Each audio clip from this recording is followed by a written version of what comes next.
Okay, we're here at Bralabar Central, where we're just over 2 years into our rehabilitation project. In November 2023 is when we finished seeding here. I thought we'd jump into a few of the frequently asked questions we get from people online about our rehabilitation. One of those is, where are the trees? Well, there are a few trees coming up now where, like I said, just over 2 years on, we need to return this land to grazing, cattle grazing.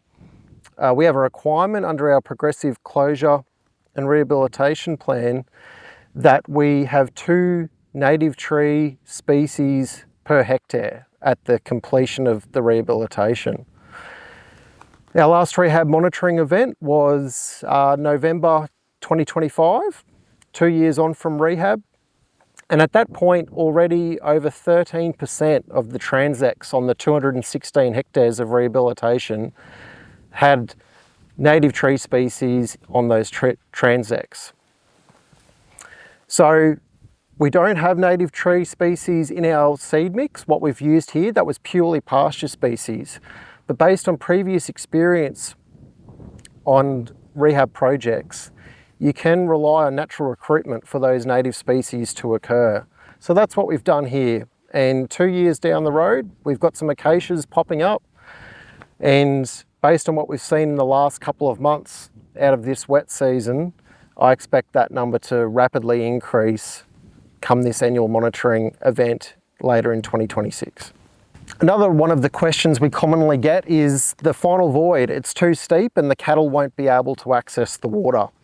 Well, the final void, we are permitted to have a final void at Bralabar North. It'll be pretty small in the grand scheme of things, but it's something we can't avoid in the nature of open cart coal mining.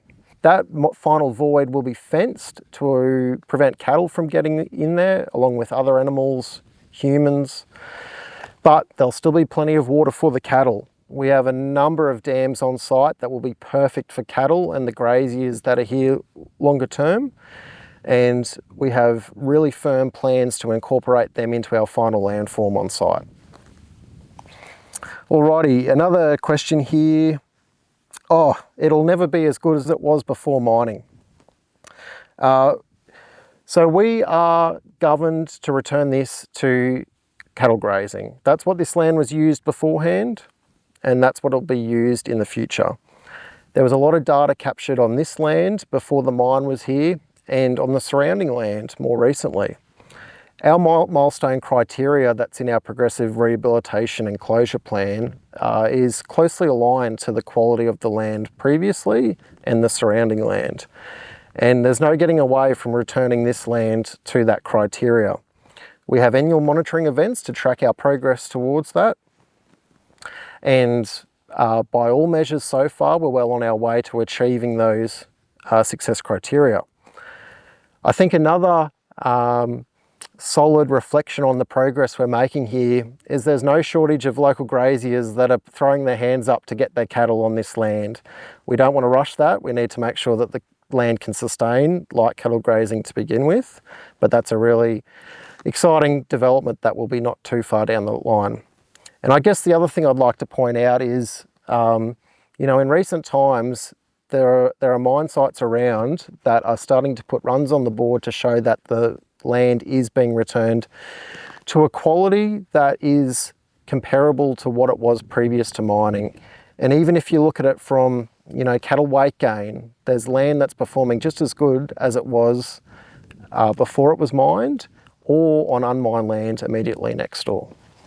Another one here is around topsoil and what our practices are like for topsoil recovery and placement. So we don't just go in there and take off a minimum amount of topsoil because that's what is our requirement to put back down at the end of mining. There was an extensive process undertaken before the mine started to go and map all of the soil ahead of mining and categorize that into different soil groups.